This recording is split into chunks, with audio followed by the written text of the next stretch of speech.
Olá! Sejam bem-vindos, esse é o canal Bíblia em Áudio.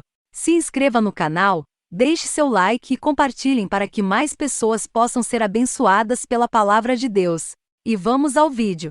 Deus abençoe. Juízes 14. Sansão desceu a Tímna e viu ali uma mulher do povo filisteu. Quando voltou para casa, disse a seu pai e a sua mãe: Vi uma mulher filisteia em Tímna, consigam essa mulher para ser minha esposa.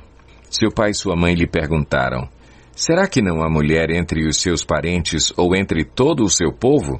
Você tem que ir aos filisteus incircuncisos para conseguir esposa?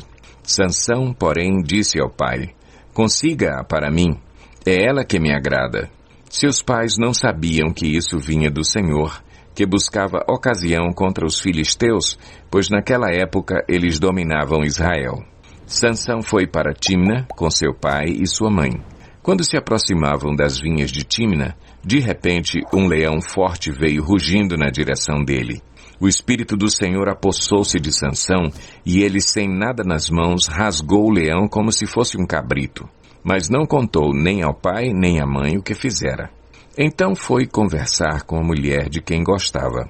Algum tempo depois, quando voltou para casar-se com ela, Sansão saiu do caminho para olhar o cadáver do leão, e nele havia um enxame de abelhas e mel. Tirou o mel com as mãos e o foi comendo pelo caminho. Quando voltou aos seus pais, repartiu com eles o mel, e eles também comeram. Mas não lhes contou que tinha tirado o mel do cadáver do leão. Seu pai desceu à casa da mulher, e Sansão deu ali uma festa, como era costume dos noivos. Quando ele chegou, trouxeram-lhe 30 rapazes para o acompanharem na festa. Vou propor-lhes um enigma, disse-lhe Sansão. Se vocês puderem dar-me a resposta certa durante os 7 dias da festa, então eu lhes darei 30 vestes de linho e 30 mudas de roupas. Se não conseguirem dar-me a resposta, vocês me darão 30 vestes de linho e 30 mudas de roupas. Proponha-nos o seu enigma, disseram. Vamos ouvi-lo. Disse ele então: Do que come, saiu comida. Do que é forte, saiu doçura. Durante 3 dias, eles não conseguiram dar a resposta. No 4º dia, disseram à mulher de Sansão: Convença o seu marido a explicar o enigma. Caso contrário, poremos fogo em você e na família de seu pai, e vocês morrerão. Você nos convidou para nos roubar? Então a mulher de Sansão implorou-lhe aos prantos: Você me odeia, você não me ama. Você deu ao meu povo um enigma, mas não me contou a resposta. Nem a meu pai, nem a minha mãe expliquei o enigma, respondeu ele. Por que deveria explicá-lo a você? Ela chorou durante o restante da semana da festa. Por fim, no 7º dia, ele lhe contou, pois ela continuava a perturbá-lo. Ela, por sua vez, revelou o enigma ao seu povo.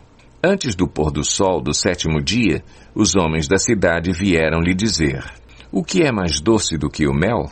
O que é mais forte do que o leão? Sansão lhes disse: Se vocês não tivessem arado com a minha novilha, não teriam solucionado o meu enigma. Então o Espírito do Senhor apossou-se de Sansão. Ele desceu a Ascalon, matou 30 homens, pegou as suas roupas e as deu aos que tinham explicado o enigma. Depois, enfurecido, foi para a casa do seu pai. E a mulher de Sansão foi dada ao amigo que tinha sido o acompanhante dele no casamento. Juízes 15. Algum tempo depois, na época da colheita do trigo, Sansão foi visitar a sua mulher e levou-lhe um cabrito. Vou ao quarto da minha mulher, disse ele, mas o pai dela não quis deixá-lo entrar. Eu estava tão certo de que você a odiava, disse ele, que a dei ao seu amigo. A sua irmã mais nova não é mais bonita? Fique com ela no lugar da irmã. Sansão lhes disse: Desta vez ninguém poderá me culpar quando eu acertar as contas com os filisteus. Então saiu, capturou 300 raposas e as amarrou aos pares pela cauda. Depois prendeu uma tocha em cada par de caudas.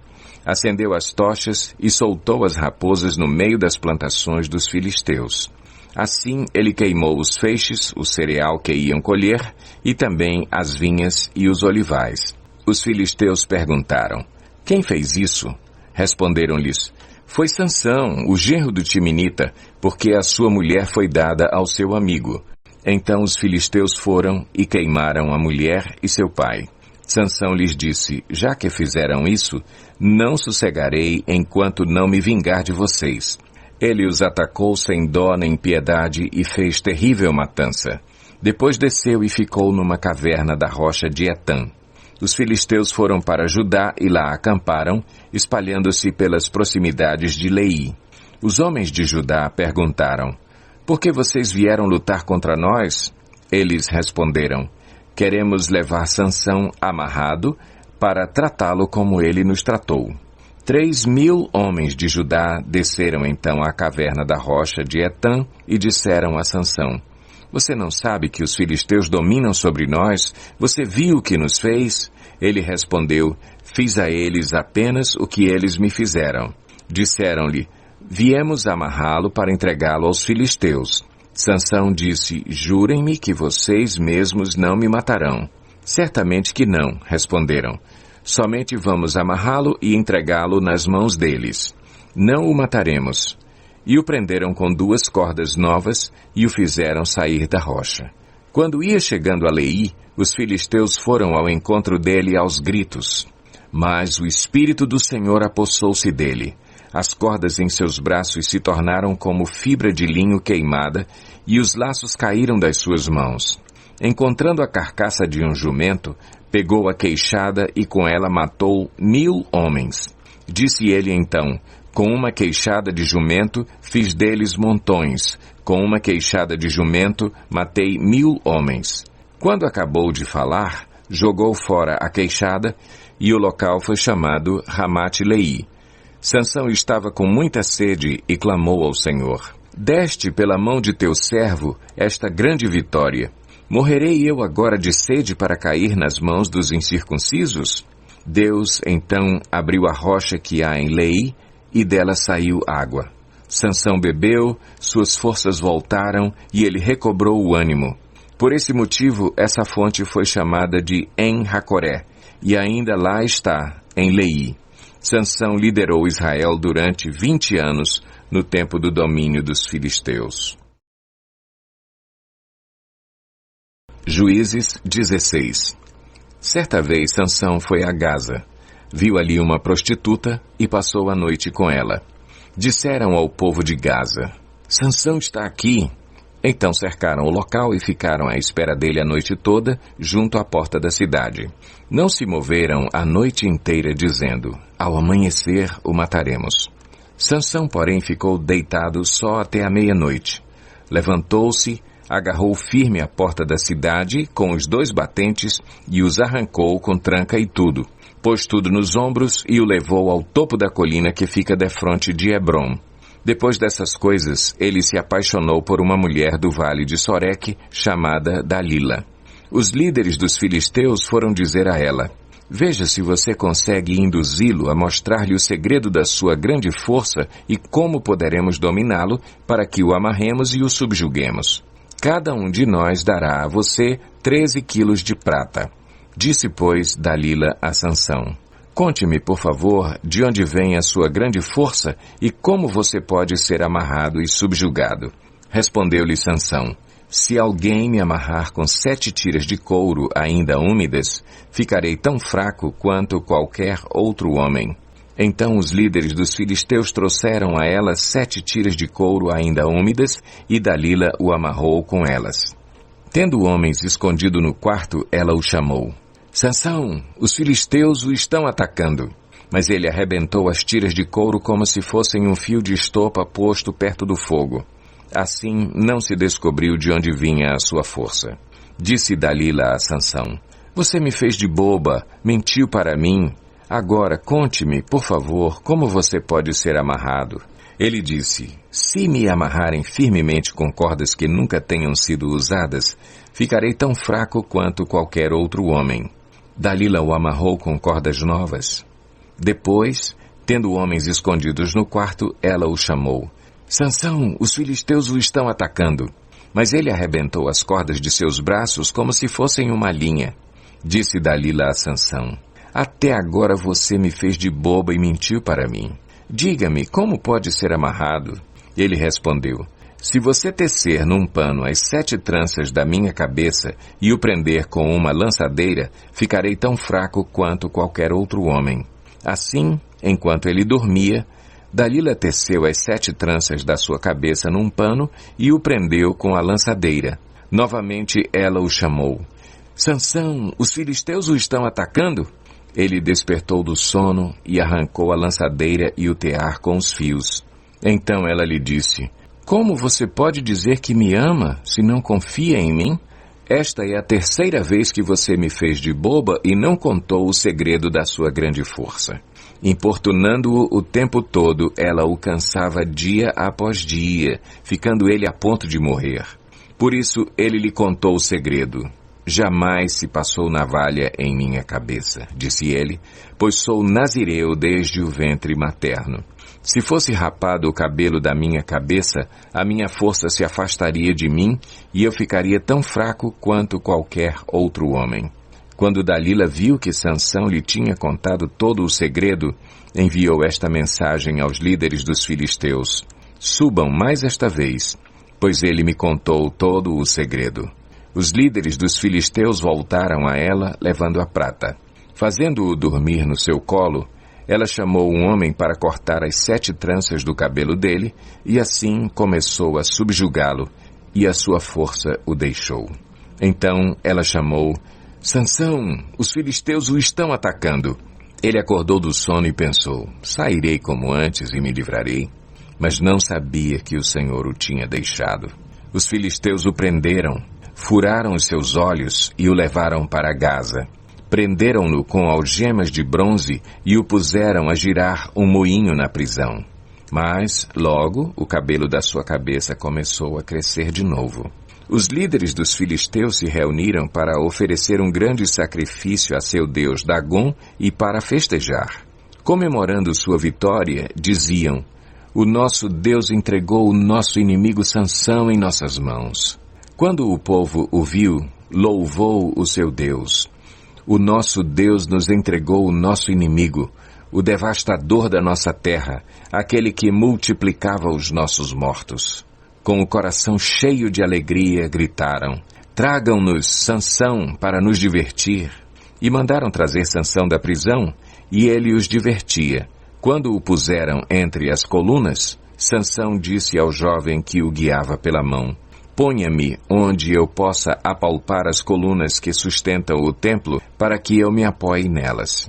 Homens e mulheres lotavam o templo. Todos os líderes dos filisteus estavam presentes e, no alto, na galeria, havia cerca de 3.000 homens e mulheres vendo Sansão que os divertia. E Sansão orou ao Senhor: ó soberano Senhor, lembra-te de mim. Ó Deus, eu te suplico, dá-me forças mais uma vez e faze com que eu me vingue dos filisteus por causa dos meus 2 olhos. Então Sansão forçou as 2 colunas centrais sobre as quais o templo se firmava. Apoiando-se nelas, tendo a mão direita numa coluna e a esquerda na outra, disse: que eu morra com os filisteus. Em seguida, ele as empurrou com toda a força, e o templo desabou sobre os líderes e sobre todo o povo que ali estava. Assim, na sua morte, Sansão matou mais homens do que em toda a sua vida. Foram, então, os seus irmãos e toda a família do seu pai para buscá-lo. Trouxeram-no e o sepultaram entre Zorá e Estaol, no túmulo de Manoá, seu pai. Sansão liderou Israel durante 20 anos. Juízes 17. Havia um homem chamado Mica, dos montes de Efraim, que disse certa vez à sua mãe: os 13 quilos de prata que lhe foram roubados e pelos quais eu a ouvi pronunciar uma maldição, na verdade a prata está comigo, eu a peguei. Disse-lhe sua mãe: o Senhor o abençoe, meu filho.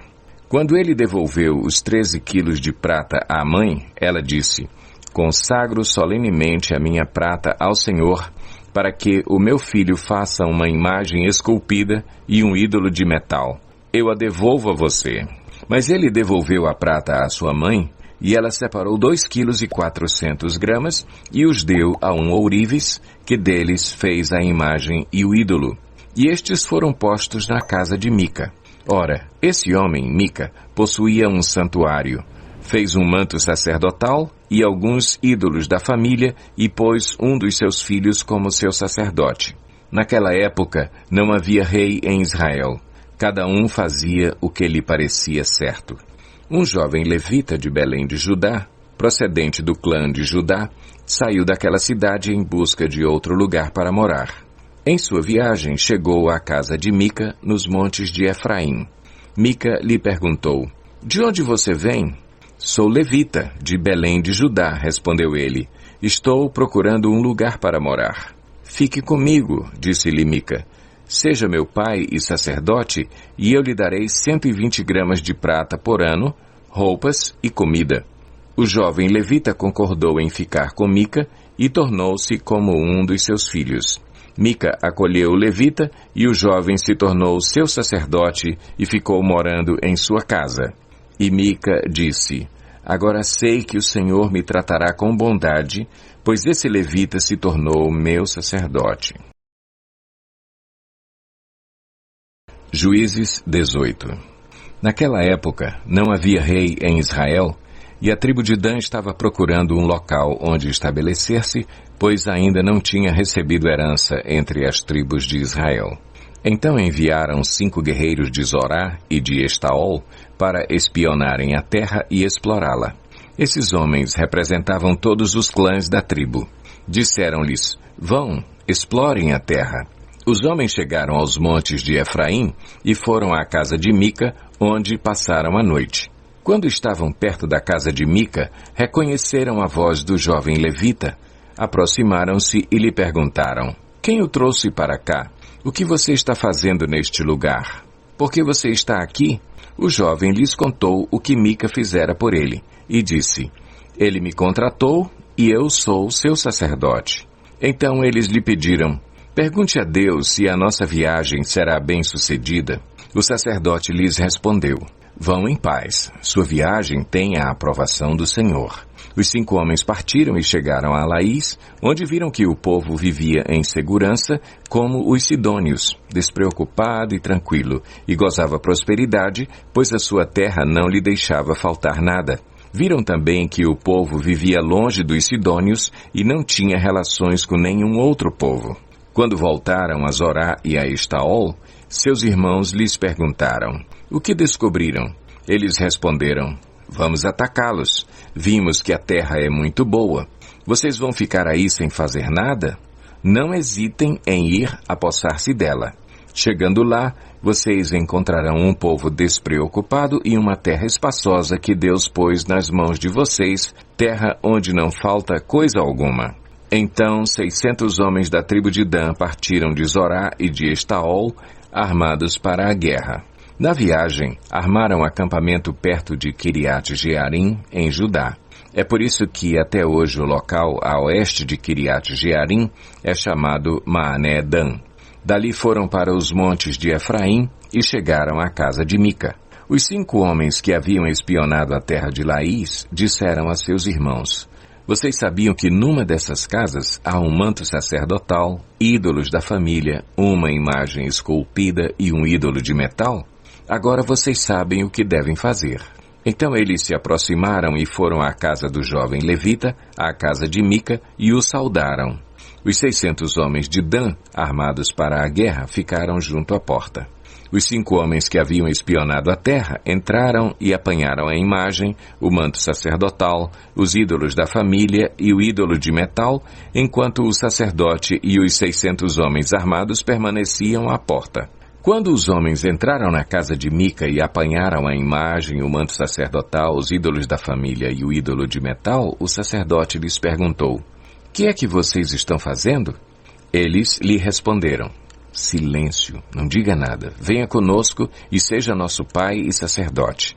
Não será melhor para você servir como sacerdote uma tribo e um clã de Israel do que apenas a família de um só homem?" Então o sacerdote se alegrou, apanhou o manto sacerdotal, os ídolos da família e a imagem esculpida e se juntou à tropa. Pondo os seus filhos, os seus animais e os seus bens na frente deles, partiram de volta.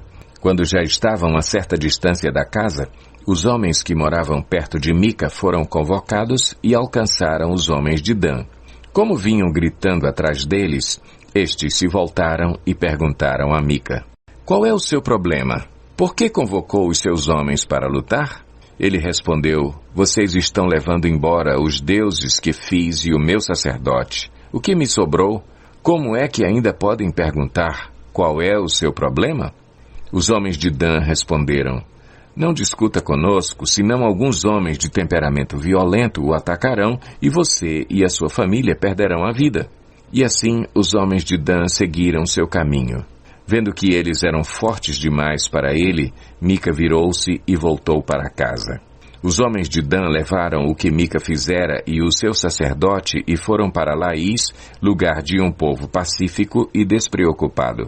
Eles mataram todos ao fio da espada e queimaram a cidade. Não houve quem os livrasse, pois viviam longe de Sidom e não tinham relações com nenhum outro povo. A cidade ficava num vale que se estende até Bet-Reob. Os homens de Dan reconstruíram a cidade e se estabeleceram nela. Deram à cidade anteriormente chamada Laís o nome de Dan, em homenagem a seu antepassado Dan, filho de Israel. Eles levantaram para si o ídolo, e Jonatas, filho de Gerson, neto de Moisés, e os seus filhos foram sacerdotes da tribo de Dan, até que o povo foi para o exílio. Ficaram com o ídolo feito por Mica durante todo o tempo em que o santuário de Deus esteve em Siló. Juízes 19. Naquela época não havia rei em Israel. Aconteceu que um levita que vivia nos montes de Efraim, numa região afastada, tomou para si uma concubina que era de Belém de Judá. Mas ela lhe foi infiel. Deixou-o e voltou para a casa do seu pai, em Belém de Judá. 4 meses depois, seu marido foi convencê-la a voltar. Ele tinha levado o seu servo e 2 jumentos. A mulher o levou para dentro da casa do seu pai e, quando seu pai o viu, alegrou-se. O sogro dele o convenceu a ficar ali, e ele permaneceu com eles 3 dias, todos comendo, bebendo e dormindo ali. No 4º dia, eles se levantaram cedo e o levita se preparou para partir. Mas o pai da moça disse ao genro: "Coma alguma coisa, e depois vocês poderão partir." Os 2 se assentaram para comer e beber juntos. Mas o pai da moça disse: "Eu lhe peço que fique esta noite e que se alegre." E, quando o homem se levantou para partir, seu sogro o convenceu a ficar ainda aquela noite. Na manhã do 5º dia, quando ele se preparou para partir, o pai da moça disse: "Vamos comer, espere até a tarde." E os 2 comeram juntos. Então, quando o homem, sua concubina e seu servo levantaram-se para partir, o pai da moça disse outra vez: "Veja, o dia está quase acabando, é quase noite, passe a noite aqui. Fique e alegre-se. Amanhã de madrugada vocês poderão levantar-se e ir para casa." Não desejando ficar outra noite, o homem partiu rumo a Jebus, isto é, Jerusalém, com 2 jumentos selados e com a sua concubina. Quando estavam perto de Jebus e já se findava o dia, o servo disse a seu senhor: "Venha, vamos parar nesta cidade dos Jebuseus e passar a noite aqui." O seu senhor respondeu: Não vamos entrar numa cidade estrangeira cujo povo não é israelita. Iremos para Gibeá." E acrescentou: "Ande, vamos tentar chegar a Gibeá ou a Ramá e passar a noite num desses lugares." Então prosseguiram, e o sol se pôs quando se aproximavam de Gibeá de Benjamim. Ali entraram para passar a noite. Foram sentar-se na praça da cidade, e ninguém os convidou para passarem a noite em sua casa. Naquela noite, um homem idoso procedente dos montes de Efraim e que estava morando em Gibeá, os homens do lugar eram benjamitas, voltava de seu trabalho no campo. Quando viu o viajante na praça da cidade, o homem idoso perguntou: "Para onde você está indo? De onde vem?" Ele respondeu: estamos de viagem, indo de Belém de Judá para uma região afastada, nos montes de Efraim, onde moro. Fui a Belém de Judá e agora estou indo ao santuário do Senhor. Mas aqui ninguém me recebeu em casa. Temos palha e forragem para os nossos jumentos e para nós mesmos, que somos seus servos. Temos pão e vinho, para mim, para a sua serva e para o jovem que está conosco. Não temos falta de nada.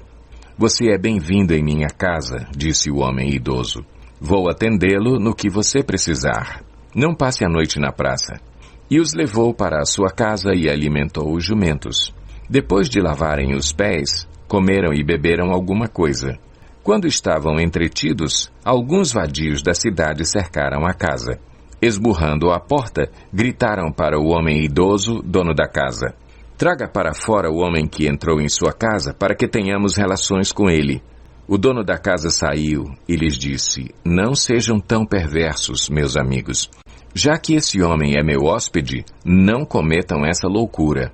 Vejam, aqui está a minha filha virgem e a concubina do meu hóspede. Eu as trarei para vocês e vocês poderão usá-las e fazer com elas o que quiserem. Mas nada façam com esse homem, não cometam tal loucura. Mas os homens não quiseram ouvi-lo. Então o levita mandou a sua concubina para fora, e eles a violentaram e abusaram dela a noite toda. Ao alvorecer, a deixaram. Ao romper do dia, a mulher voltou para a casa onde o seu senhor estava hospedado, caiu junto à porta e ali ficou até o dia clarear. Quando o seu senhor se levantou de manhã, abriu a porta da casa e saiu para prosseguir viagem, lá estava a sua concubina, caída à entrada da casa, com as mãos na soleira da porta. Ele lhe disse: levante-se, vamos. Não houve resposta. Então o homem a pôs em seu jumento e foi para casa. Quando chegou, apanhou uma faca e cortou o corpo da sua concubina em 12 partes, e as enviou a todas as regiões de Israel. Todos os que viram isso disseram: nunca se viu nem se fez uma coisa dessas desde o dia em que os israelitas saíram do Egito. Pensem, reflitam, digam o que se deve fazer. Juízes 20. Então todos os israelitas de Dan a Berseba e de Gileade saíram como um só homem e se reuniram em assembleia perante o Senhor em Mispá. Os líderes de todo o povo das tribos de Israel tomaram seus lugares na assembleia do povo de Deus, 400.000 soldados armados de espada. Os benjamitas souberam que os israelitas haviam subido a Mispá. Os israelitas perguntaram: como aconteceu essa perversidade? Então o levita, marido da mulher assassinada, disse: eu e a minha concubina chegamos a Gibeá de Benjamim para passar a noite. Durante a noite os homens de Gibeá vieram para atacar-me e cercaram a casa, com a intenção de matar-me. Então violentaram minha concubina e ela morreu. Peguei minha concubina, cortei-a em pedaços e enviei um pedaço a cada região da herança de Israel, pois eles cometeram essa perversidade e esse ato vergonhoso em Israel. Agora, todos vocês, israelitas, manifestem-se e deem o seu veredito. Todo o povo se levantou como se fosse um só homem, dizendo: nenhum de nós irá para casa, nenhum de nós voltará para o seu lar. Mas é isto que faremos agora contra Gibeá. Separaremos por sorteio de todas as tribos de Israel, de cada 100 homens 10, de cada 1.000 homens 100, de cada 10.000 homens 1.000, para conseguirem provisões para o exército poder chegar a Gibeá de Benjamim e dar a eles o que merecem por esse ato vergonhoso cometido em Israel. E todos os israelitas se ajuntaram e se uniram como um só homem contra a cidade. As tribos de Israel enviaram homens a toda a tribo de Benjamim, dizendo: o que vocês dizem dessa maldade terrível que foi cometida no meio de vocês? Agora, entreguem esses canalhas de Gibeá para que os matemos e eliminemos esse mal de Israel. Mas os benjamitas não quiseram ouvir seus irmãos israelitas. Vindos de suas cidades, reuniram-se em Gibeá para lutar contra os israelitas. Naquele dia, os benjamitas mobilizaram 26.000 homens armados de espada que vieram das suas cidades, além de 700 melhores soldados que viviam em Gibeá. Dentre todos esses soldados havia 700 canhotos, muito hábeis, e cada um deles podia atirar com a funda uma pedra num cabelo sem errar. Israel, sem os de Benjamim, convocou 400.000 homens armados de espada, todos eles homens de guerra. Os israelitas subiram a Betel e consultaram a Deus. Quem de nós irá lutar primeiro contra os benjamitas? Perguntaram. O Senhor respondeu, Judá irá primeiro. Na manhã seguinte, os israelitas se levantaram e armaram acampamento perto de Gibeá. Os homens de Israel saíram para lutar contra os benjamitas e tomaram posição de combate contra eles em Gibeá. Os benjamitas saíram de Gibeá e naquele dia mataram 22.000 israelitas no campo de batalha. Mas os homens de Israel procuraram animar-se uns aos outros e novamente ocuparam as mesmas posições do primeiro dia. Os israelitas subiram, choraram perante o Senhor até a tarde e consultaram o Senhor. Devemos atacar de novo os nossos irmãos benjamitas? O Senhor respondeu, vocês devem atacar. Então os israelitas avançaram contra os benjamitas no segundo dia. Dessa vez, quando os benjamitas saíram de Gibeá para enfrentá-los, derrubaram outros 18.000 israelitas, todos eles armados de espada. Então todos os israelitas subiram a Betel e ali se assentaram, chorando perante o Senhor. Naquele dia jejuaram até a tarde e apresentaram holocaustos e ofertas de comunhão ao Senhor. E os israelitas consultaram ao Senhor. Naqueles dias a arca da aliança estava ali e Finéias, filho de Eleazar, filho de Arão, ministrava perante ela. Perguntaram, sairemos de novo ou não para lutar contra os nossos irmãos benjamitas? O Senhor respondeu, vão, pois amanhã eu os entregarei nas suas mãos. Então os israelitas armaram uma emboscada em torno de Gibeá. Avançaram contra os benjamitas no terceiro dia e tomaram posição contra Gibeá, como tinham feito antes. Os benjamitas saíram para enfrentá-los e foram atraídos para longe da cidade. Começaram a ferir alguns dos israelitas como tinham feito antes, e uns 30 homens foram mortos em campo aberto e nas estradas, uma que vai para Betel e a outra que vai para Gibeá. Enquanto os benjamitas diziam, nós os derrotamos como antes, os israelitas diziam, vamos retirar-nos e atraí-los para longe da cidade, para as estradas. Todos os homens de Israel saíram dos seus lugares e ocuparam posições em Baal-Tamar, e a emboscada israelita atacou da sua posição a oeste de Gibeá. Então 10.000 dos melhores soldados de Israel iniciaram um ataque frontal contra Gibeá. O combate foi duro, e os benjamitas não perceberam que a desgraça estava próxima deles. O Senhor derrotou Benjamim perante Israel, e naquele dia os israelitas feriram 25.100 benjamitas, todos armados de espada. Então os benjamitas viram que estavam derrotados. Os israelitas bateram em retirada diante de Benjamim, pois confiavam na emboscada que tinham preparado perto de Gibeá.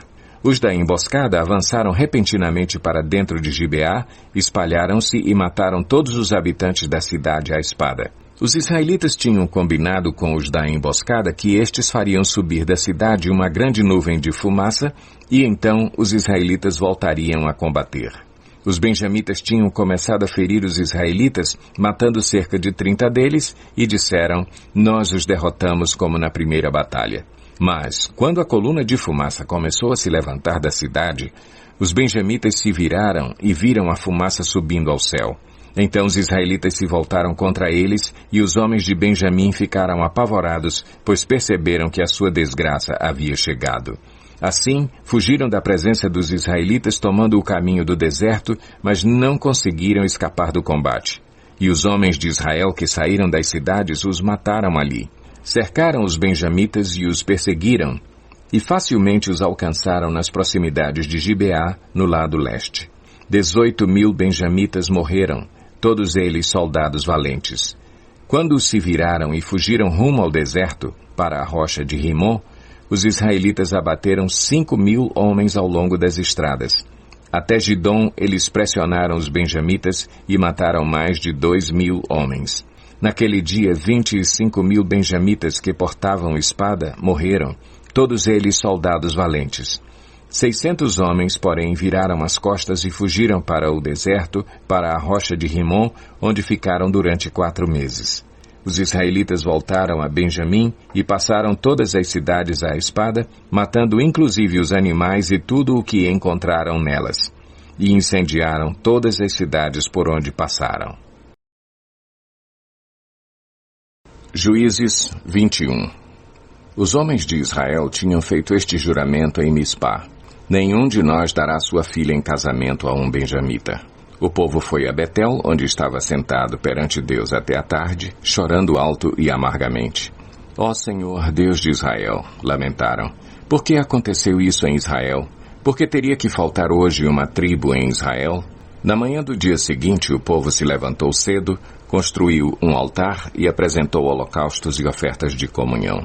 Os israelitas perguntaram: quem dentre todas as tribos de Israel deixou de vir à assembleia perante o Senhor? Pois tinham feito um juramento solene de que qualquer que deixasse de se reunir perante o Senhor em Mispá seria morto. Os israelitas prantearam pelos seus irmãos benjamitas. Hoje uma tribo foi eliminada de Israel, diziam. Como poderemos conseguir mulheres para os sobreviventes, visto que juramos pelo Senhor não lhes dar em casamento nenhuma de nossas filhas? Então perguntaram: qual das tribos de Israel deixou de reunir-se perante o Senhor em Mispá? Descobriu-se então que ninguém de Jabes de Gileade tinha vindo ao acampamento para a assembleia. Quando contaram o povo, verificaram que ninguém do povo de Jabes de Gileade estava ali. Então a comunidade enviou 12.000 homens de guerra com instruções para irem a Jabes de Gileade e matarem à espada todos os que viviam lá, inclusive mulheres e crianças. É isto o que vocês deverão fazer, disseram. Matem todos os homens e todas as mulheres que não forem virgens. Entre o povo que vivia em Jabes de Gileade, encontraram 400 moças virgens e as levaram para o acampamento de Siló, em Canaã. Depois, a comunidade toda enviou uma oferta de comunhão aos benjamitas que estavam na rocha de Rimon. Os benjamitas voltaram naquela ocasião e receberam as mulheres de Jabes de Gileade que tinham sido poupadas. Mas não havia mulheres suficientes para todos eles. O povo pranteou Benjamim, pois o Senhor tinha aberto uma lacuna nas tribos de Israel. E os líderes da comunidade disseram: mortas as mulheres de Benjamim, como conseguiremos mulheres para os homens que restaram? Os benjamitas sobreviventes precisam ter herdeiros para que uma tribo de Israel não seja destruída. Não podemos dar-lhes nossas filhas em casamento, pois nós israelitas fizemos este juramento. Maldito seja todo aquele que der mulher a um benjamita. Há, porém, a festa anual do Senhor em Siló, ao norte de Betel, a leste da estrada que vai de Betel a Siquém e ao sul de Lebona. Então mandaram para lá os benjamitas, dizendo: vão, escondam-se nas vinhas e fiquem observando. Quando as moças de Siló forem para as danças, saiam correndo das vinhas e cada um de vocês apodere-se de uma das moças de Siló e vá para a terra de Benjamim. Quando os pais ou irmãos delas se queixarem a nós, diremos: tenham misericórdia deles, pois não conseguimos mulheres para eles durante a guerra, e vocês são inocentes, visto que não lhes deram suas filhas. Foi o que os benjamitas fizeram. Quando as moças estavam dançando, cada homem tomou uma para fazer dela sua mulher. Depois voltaram para a sua herança, reconstruíram as cidades e se estabeleceram nelas. Na mesma ocasião, os israelitas saíram daquele local e voltaram para as suas tribos e para os seus clãs, cada um para a sua própria herança. Naquela época, não havia rei em Israel. Cada um fazia o que lhe parecia certo. Livro de Ruth, capítulo 1. Na época dos juízes, houve fome na terra. Um homem de Belém de Judá, com a mulher e os 2 filhos, foi viver por algum tempo nas terras de Moabe. O homem chamava-se Elimeleque, sua mulher Noemi e seus 2 filhos Malom e Quiliom. Eram efrateus de Belém de Judá. Chegaram a Moabe e lá ficaram. Morreu Elimeleque, marido de Noemi, e ela ficou sozinha com seus 2 filhos. Eles se casaram com mulheres moabitas, uma chamada Orfa e a outra Ruth. Depois de terem morado lá por quase 10 anos, morreram também Malom e Quiliom, e Noemi ficou sozinha, sem os seus 2 filhos e sem o seu marido. Quando Noemi soube em Moabe que o Senhor viera em auxílio do seu povo, dando-lhe alimento, decidiu voltar com suas 2 noras para a sua terra. Assim, ela, com as 2 noras, partiu do lugar onde tinha morado. Enquanto voltavam para a terra de Judá, disse-lhes Noemi: Vão, retornem para a casa de suas mães. Que o Senhor seja leal com vocês, como vocês foram leais com os falecidos e comigo. O Senhor conceda que cada uma de vocês encontre segurança no lar do outro marido. Então deu-lhes beijos de despedida, mas elas começaram a chorar alto e lhe disseram: Não, voltaremos com você para junto de seu povo. Disse, porém, Noemi: Voltem, minhas filhas, porque viriam comigo? Poderia eu ainda ter filhos que viessem a ser seus maridos? Voltem, minhas filhas. Vão, estou velha demais para ter outro marido, e mesmo que eu pensasse que ainda há esperança para mim, ainda que eu me casasse esta noite e depois desse à luz filhos, iriam vocês esperar até que eles crescessem? Ficariam sem se casar à espera deles? De jeito nenhum, minhas filhas. Para mim é mais amargo do que para vocês, pois a mão do Senhor voltou-se contra mim. Elas, então, começaram a chorar alto de novo. Depois, Orfa deu um beijo de despedida em sua sogra, mas Ruth ficou com ela. Então Noemi a aconselhou: Veja, sua concunhada está voltando para o seu povo e para o seu Deus. Volte com ela. Ruth, porém, respondeu: Não insistas comigo que te deixe e que não mais te acompanhe. Aonde fores, irei. Onde ficares, ficarei. O teu povo será o meu povo, e o teu Deus será o meu Deus. Onde morreres, morrerei, e ali serei sepultada. Que o Senhor me castigue com todo rigor, se outra coisa que não a morte me separar de ti. Quando Noemi viu que Ruth estava de fato decidida a acompanhá-la, não insistiu mais. Prosseguiram, pois, as 2 até Belém. Ali chegando, todo o povoado ficou alvoroçado por causa delas. Será que é Noemi? Perguntavam as mulheres. Mas ela respondeu: Não me chamem Noemi, melhor que me chamem de Mara, pois o Todo-Poderoso tornou a minha vida muito amarga. De mãos cheias eu parti, mas de mãos vazias o Senhor me trouxe de volta. Por que me chamam Noemi? O Senhor colocou-se contra mim, o Todo-Poderoso me trouxe desgraça. Foi assim que Noemi voltou das terras de Moabe com sua nora Ruth, a Moabita. Elas chegaram a Belém no início da colheita da cevada. Ruth 2. Noemi tinha um parente por parte do marido. Era um homem rico e influente, pertencia ao clã de Elimeleque e chamava-se Boaz. Ruth, a Moabita, disse a Noemi: Vou recolher espigas no campo daquele que me permitir. Vá, minha filha, respondeu-lhe Noemi. Então ela foi e começou a recolher espigas atrás dos ceifeiros. Casualmente entrou justo na parte da plantação que pertencia a Boaz, que era do clã de Elimeleque. Naquele exato momento, Boaz chegou de Belém e saudou os ceifeiros. O Senhor esteja com vocês. Eles responderam: O Senhor te abençoe. Boaz perguntou ao capataz dos ceifeiros: A quem pertence aquela moça? O capataz respondeu: É uma moabita que voltou de Moabe com Noemi. Ela me pediu que a deixasse recolher e juntar espigas entre os feixes após os ceifeiros. Ela chegou cedo e está em pé até agora. Só sentou-se um pouco no abrigo. Disse então Boaz a Ruth: Ouça bem, minha filha, não vá colher noutra lavoura, nem se afaste daqui. Fique com minhas servas. Preste atenção onde os homens estão ceifando e vá atrás das moças que vão colher. Darei ordem aos rapazes para que não toquem em você. Quando tiver sede, beba da água dos potes que os rapazes encheram. Ela inclinou-se e, prostrada, rosto em terra, exclamou: Por que achei favor a seus olhos, a ponto de o Senhor se importar comigo, uma estrangeira?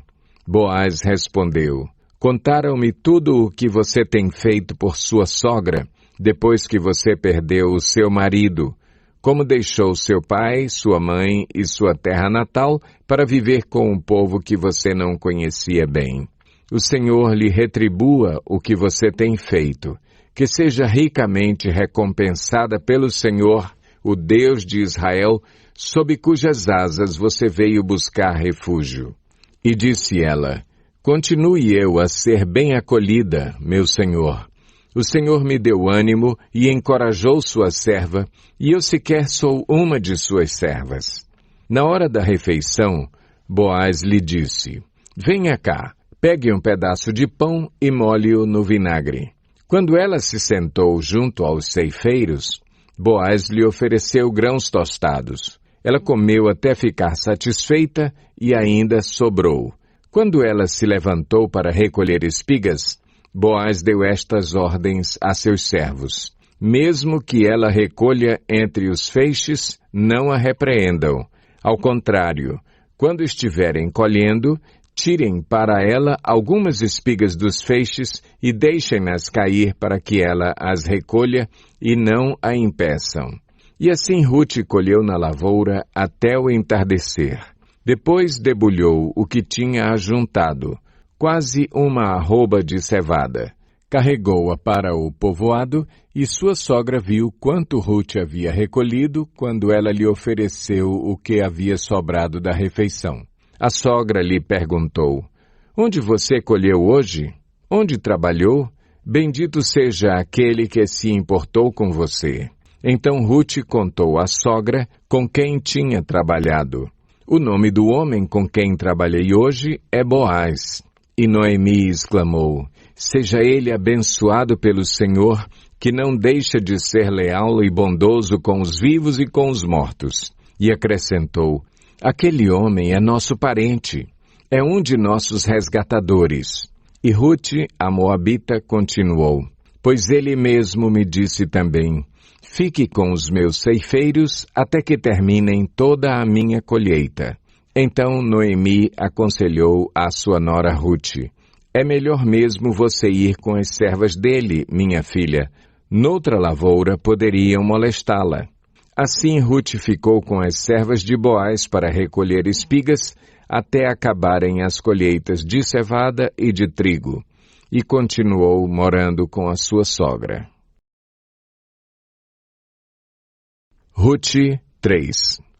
Certo dia, Noemi, sua sogra, lhe disse: Minha filha, tenho que procurar um lar seguro para a sua felicidade.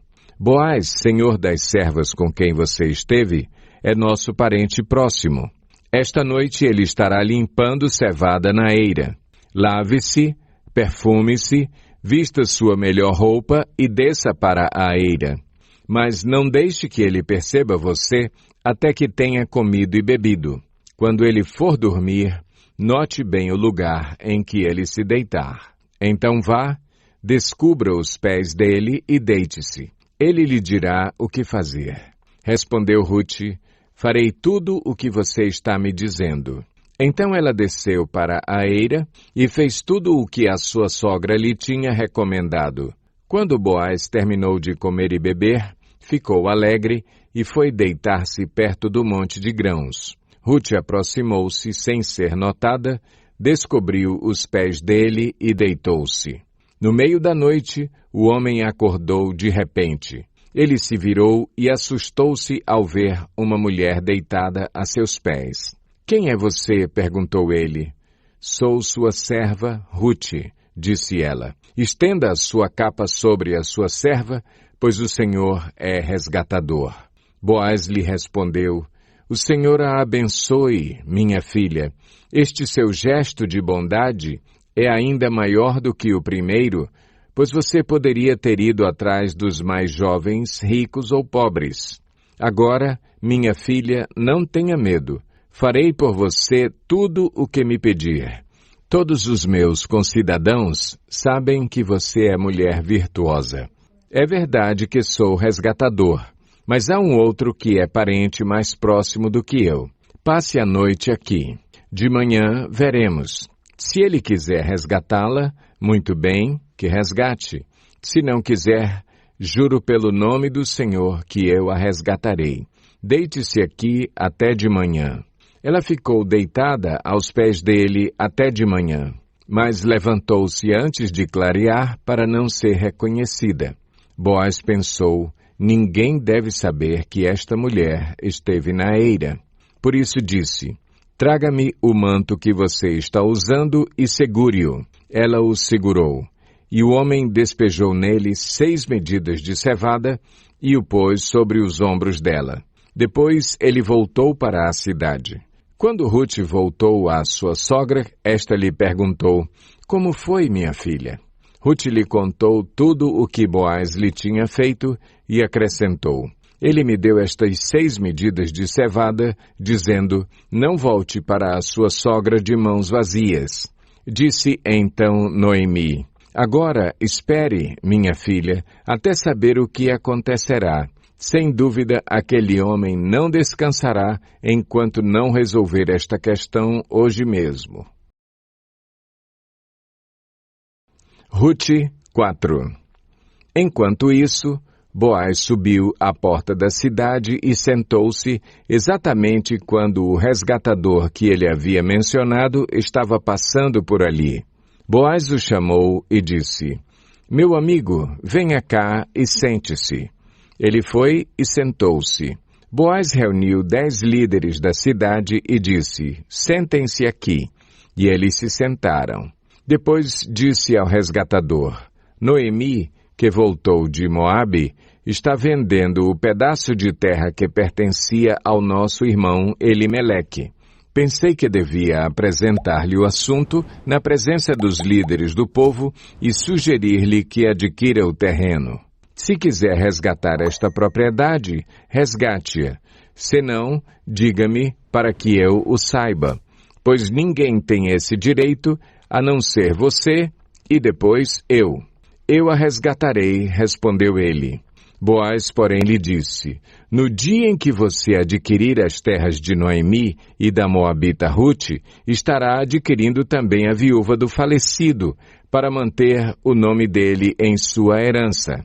Diante disso, o resgatador respondeu, nesse caso, não poderei resgatá-la, pois poria em risco a minha propriedade. Resgate-a você mesmo, eu não poderei fazê-lo. Antigamente, em Israel, para que o resgate e a transferência de propriedade fossem válidos, a pessoa tirava a sandália e a dava ao outro. Assim, oficializavam os negócios em Israel. Quando, pois, o resgatador disse a Boaz, adquira a você mesmo, tirou a sandália. Então Boaz anunciou aos líderes e a todo o povo ali presente, vocês hoje são testemunhas de que estou adquirindo de Noemi toda a propriedade de Elimeleque, de Quilion e de Malom. Também estou adquirindo o direito de ter como mulher a Moabita Ruth, viúva de Malom, para manter o nome do falecido sobre a sua herança e para que o seu nome não desapareça do meio da sua família ou dos registros da cidade. Vocês hoje são testemunhas disso.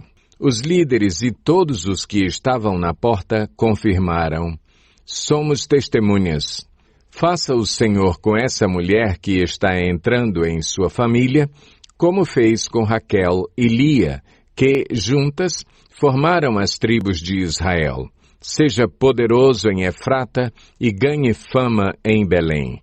E com os filhos que o Senhor lhe conceder dessa jovem, seja a sua família como a de Perez, que Tamar deu a Judá. Boaz casou-se com Ruth e ela se tornou sua mulher. Boaz a possuiu e o Senhor concedeu que ela engravidasse dele e desse à luz um filho. As mulheres disseram a Noemi, louvado seja o Senhor que hoje não a deixou sem resgatador. Que o seu nome seja celebrado em Israel. O menino lhe dará nova vida e a sustentará na velhice, pois é filho da sua nora, que a ama e que lhe é melhor do que 7 filhos. Noemi pôs o menino no colo e passou a cuidar dele. As mulheres da vizinhança celebraram o seu nome e disseram: Noemi tem um filho, e lhe deram o nome de Obed. Este foi o pai de Jessé, pai de Davi. Esta é a história dos antepassados de Davi desde Perez. Perez gerou Esrom, Esrom gerou Rão, Rão gerou Aminadab, Aminadab gerou Naasson, Naasson gerou Salmão, Salmão gerou Boaz, Boaz gerou Obed, Obed gerou Jessé, e Jessé gerou Davi. Primeiro livro de Samuel, capítulo 1.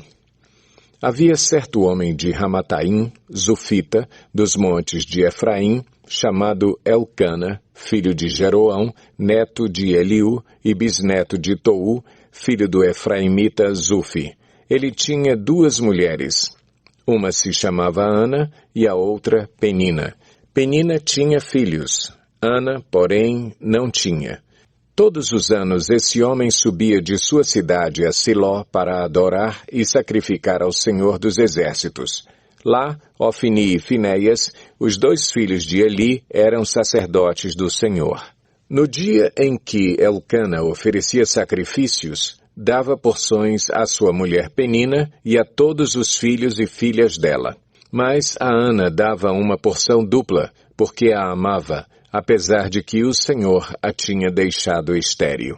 E porque o Senhor a tinha deixado estéril, sua rival a provocava continuamente a fim de irritá-la. Isso acontecia ano após ano. Sempre que Ana subia à casa do Senhor, sua rival a provocava e ela chorava e não comia.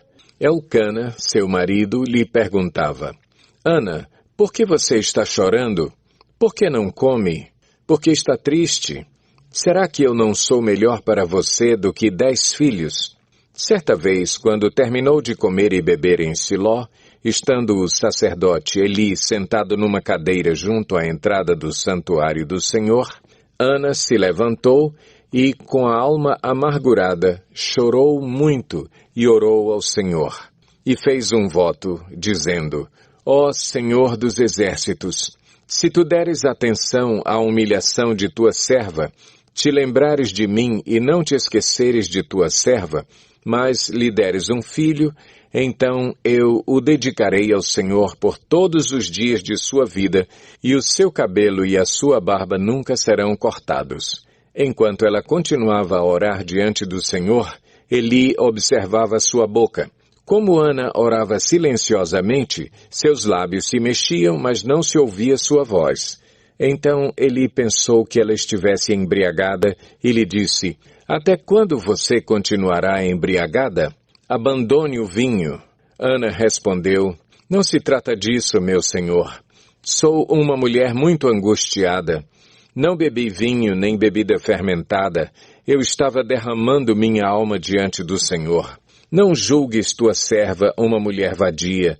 Estou orando aqui até agora por causa de minha grande angústia e tristeza. Eli respondeu: Vá em paz, e que o Deus de Israel lhe conceda o que você pediu. Ela disse: Espero que sejas benevolente para com tua serva. Então ela seguiu seu caminho, comeu, e seu rosto já não estava mais abatido. Na manhã seguinte, eles se levantaram e adoraram o Senhor. Então voltaram para casa em Ramá. Elcana teve relações com sua mulher Ana, e o Senhor se lembrou dela. Assim, Ana engravidou e, no devido tempo, deu à luz um filho. E deu-lhe o nome de Samuel, dizendo: Eu o pedi ao Senhor. Quando, no ano seguinte, Elcana subiu com toda a família para oferecer o sacrifício anual ao Senhor e para cumprir o seu voto, Ana não foi e disse a seu marido: Depois que o menino for desmamado, eu o levarei e o apresentarei ao Senhor, e ele morará ali para sempre. Disse Elcana, seu marido: Faça o que lhe parecer melhor. Fique aqui até desmamá-lo, que o Senhor apenas confirme a palavra dele. Então ela ficou em casa e criou seu filho até que o desmamou. Depois de desmamá-lo, levou o menino, ainda pequeno, à casa do Senhor, em Siló, com um novilho de 3 anos de idade, uma arroba de farinha e uma vasilha de couro cheia de vinho. Eles sacrificaram o novilho e levaram o menino a Eli, e ela lhe disse: Meu senhor, juro por tua vida que eu sou a mulher que esteve aqui a teu lado, orando ao Senhor. Era este menino que eu pedia, e o Senhor concedeu-me o pedido. Por isso, agora, eu o dedico ao Senhor. Por toda a sua vida será dedicado ao Senhor. E ali adorou o Senhor. 1 Samuel 2. Então Ana orou assim: Meu coração exulta no Senhor minha força é exaltada. Minha boca se exalta sobre os meus inimigos, pois me alegro em tua libertação. Não há ninguém santo como o Senhor, não há outro além de ti, não há rocha alguma como o nosso Deus. Não falem tão orgulhosamente, nem saia de suas bocas tal arrogância, pois o Senhor é Deus sábio, é Ele quem julga os atos dos homens. O arco dos fortes é quebrado, mas os fracos são revestidos de força. Os que tinham muito, agora trabalham por comida, mas os que estavam famintos, agora não passam fome. A que era estéril deu à luz 7 filhos, mas a que tinha muitos filhos ficou sem vigor. O Senhor mata e preserva a vida. Ele faz descer a sepultura e dela resgata. O Senhor é quem dá pobreza e riqueza. Ele humilha e exalta. Levanta do pó o necessitado e do monte de cinzas ergue o pobre. Ele os faz sentar-se com príncipes e lhes dá lugar de honra. Pois os alicerces da terra são do Senhor, sobre eles estabeleceu o mundo. Ele guardará os pés dos seus santos, mas os ímpios serão silenciados nas trevas, pois não é pela força que o homem prevalece. Aqueles que se opõem ao Senhor serão despedaçados. Ele trovejará do céu contra eles.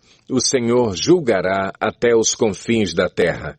Ele dará poder a seu rei e exaltará a força do seu ungido. Então Elcana voltou para casa em Ramá, mas o menino começou a servir o Senhor sob a direção do sacerdote Eli.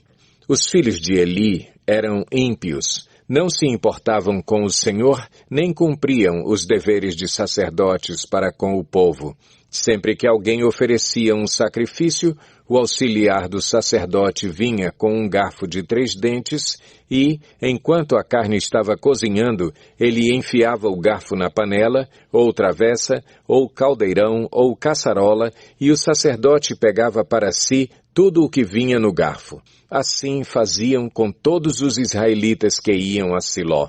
Mas, antes mesmo de queimarem a gordura, vinha o auxiliar do sacerdote e dizia ao homem que estava oferecendo o sacrifício: Dê um pedaço desta carne para o sacerdote assar. Ele não aceitará de você carne cozida, somente crua. Se o homem lhe dissesse: Deixe primeiro a gordura se queimar, e então pegue o que quiser, o auxiliar respondia: Não, entregue a carne agora, senão eu a tomarei à força. O pecado desses jovens era muito grande à vista do Senhor, pois eles estavam tratando com desprezo a oferta do Senhor. Samuel, contudo, ainda menino, ministrava perante o Senhor, vestindo uma túnica de linho. Todos os anos sua mãe fazia uma pequena túnica e a levava para ele, quando subia a Siló com o marido para oferecer o sacrifício anual. Eli abençoava Elcana e sua mulher, dizendo: O Senhor dê a você filhos desta mulher, no lugar daquele por quem ela pediu e dedicou ao Senhor. Então voltavam para casa. O Senhor foi bondoso com Ana. Ela engravidou e deu à luz 3 filhos e 2 filhas. Enquanto isso, o menino Samuel crescia na presença do Senhor. Eli, já bem idoso, ficou sabendo de tudo o que seus filhos faziam a todo Israel e que eles se deitavam com as mulheres que serviam junto à entrada da tenda do encontro.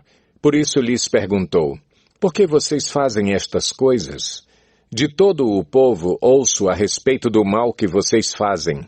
Não, meus filhos, não é bom o que escuto se espalhando entre o povo do Senhor.